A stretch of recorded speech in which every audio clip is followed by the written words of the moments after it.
রথ দেখা আর কলা বেচা এই প্রবাদ বাক্যটার সাথে আমরা মোটামুটি অনেকেই পরিচিত আছি। হাই ফ্রেন্ডস, কেমন আছো তোমরা? আশা করছি তোমরা খুব ভালো আছো। আমি সোমা, আমার নতুন একটা ভিডিওতে তোমাদের সবাইকে ওয়েলকাম। দেখো, আমরা দুপুরবেলা খাওয়া দাওয়ার শেষে সবাই একটু শুয়েছিলাম, তার মধ্যে একটা কাজের জন্য আমাদেরকে বাইরে চলে আসতে হলো। তো বাবুকেও আমরা নিয়ে এসেছিলাম, তো ভেবেছিলাম ওকে আমরা যেই জায়গাটায় যাচ্ছি সেই জায়গাটায় নিয়ে যাব, কিন্তু তারপর দেখলাম আকাশে অনেকটাই মেঘ হয়েছে, তো যেখানে সেখানে বৃষ্টি হতে পারে। তো ওই কারণে আমরা রিস্ক নিলাম না, ওকে আমরা রেখে গেলাম এই বাড়িতে। আর ও তো সাইকেল পেলেই খুশি, তো ওই কারণে ও সাইকেলটা নিয়ে আসলো। তো ওকে রাস্তাটা পার করে যখন পাড়ার মধ্যে ঢুকিয়ে দেওয়া হলো, তারপর আমরা চলে গেলাম আমরা যেই জায়গাটায় যাচ্ছি সেই কাজের সাইডে। তো দেখো, আমরা রাস্তা দিয়ে যেতে যেতে মানে বৃষ্টিটা শুরু হয়ে গেল, আর এমন জায়গাতে বৃষ্টি শুরু হয়ে গেল যার উল্টো সাইডে রয়েছে এরকম সুন্দর একটা মন্দির। এই মন্দিরটা দেখলে যেমন ভালোও লাগে, তেমন একটা মানে ভীষণ খারাপ একটা মুহূর্তের কথা মনে পড়ে।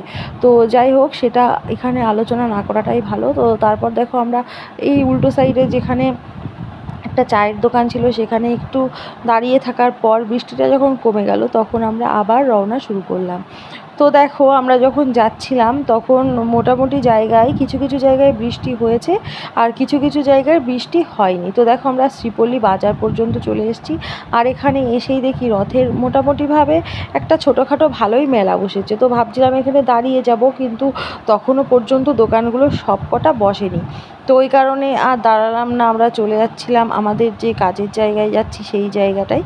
তো রাস্তা দিয়ে যেতে যেতে না একটা সুন্দর জিনিসের সাথে আমাদের দেখা হয়েছে। কী জিনিস বলো তো?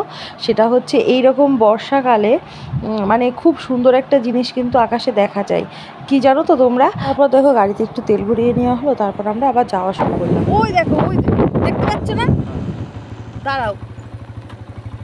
দেখো, আমরা দাঁড়িয়েই বললাম জিনিসটা দেখে। তো এই জিনিসটা দেখতে কিন্তু শুধুমাত্র এই জিনিসটা না, প্রাকৃতিক যে কোনো সৌন্দর্য জিনিস দেখতে আমাদের কিন্তু খুব ভালো লাগে। তো আমরা দাঁড়িয়ে বললাম এখানে, আর ফোন ক্যামেরায় ততটা ভালোবেসে বোঝা যাচ্ছে না, সেটা আমি নিজেও বুঝতে পারছি, যতটা না সামনে থেকে দেখে ভালো লাগছে।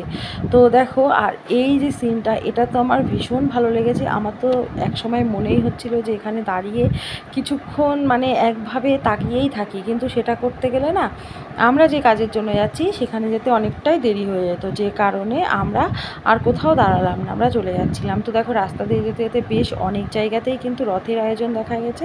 আরেকটা কথা, আমরা যেখানে গেছিলাম না সেখানে তো ভিডিও করা অ্যালাউ ছিল না, যে কারণে আমরা ভিডিও করিনি। তবে এইটুকু তোমরা জেনে রাখো যে একটা স্বপ্ন পূরণ করতে গেলে অনেকটা পথ পার করতে হয়। তো সেই পথটাই না পার করার চেষ্টা করছি, জানি না কতদূর কী সম্ভব হবে। ভগবান যদি সাথে থাকে আর সবার যদি আশীর্বাদ ভালোবাসা থাকে, তাহলে একদিন আমরা ঠিকই আমাদের স্বপ্নটা পূরণ করতে পারবো।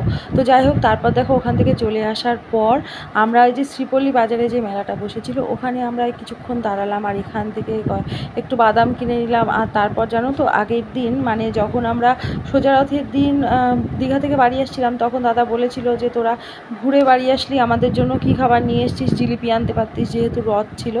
তো আমরা তো রাস্তা দিয়ে আসার সময় তো বাবুর ভীষণ শরীর খারাপ ছিল, যে কারণে আমরা কোথাও দাঁড়াইনি।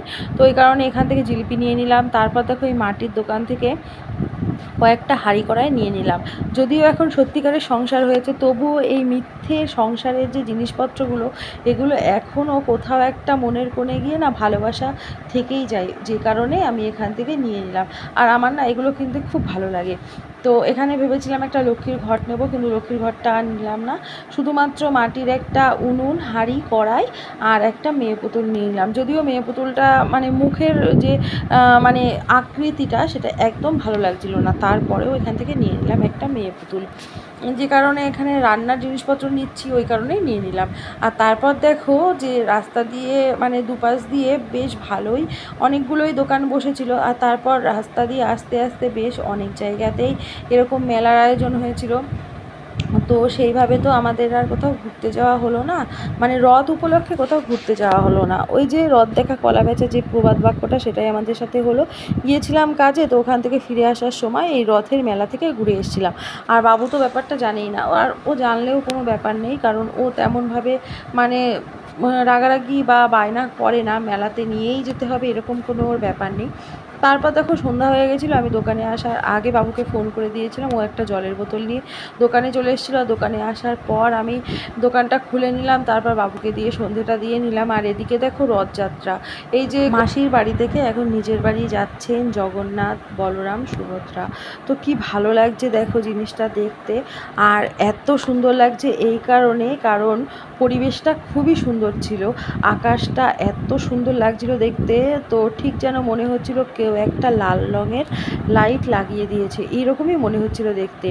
তো সব মিলিয়ে বেশ ভালোই লাগছিল। দেখো তোমরাও দেখো আকাশটা কত সুন্দর লাগছে, একটা সোনালি কালার মতো, বেশ ভালোই লাগছে আমার কাছে। তো তারপর দেখো দোকানে বসে থেকে আমি একটু বাদাম খেয়ে নিচ্ছিলাম, যে বাদামটা আমি নিয়ে এসেছিলাম মেলা থেকে। তারপর দেখো আমার দোকানে চলে আসলো ছোট্ট একটা পুতুল, যেটাকে দেখে আমি প্রথমে হ্যান্ডশেক করলাম, তারপর ওকে একটু জ্বালাতন করলাম। ওর প্রথমে রাগ হচ্ছিল, তারপরে গিয়ে বেশ ভালোই লাগছিলো, কারণ মুখটাও হাসি হাসি দিচ্ছিল। তো সব মিলিয়ে কেমন লাগলো আমার ভিডিও অবশ্যই কমেন্টে জানিও।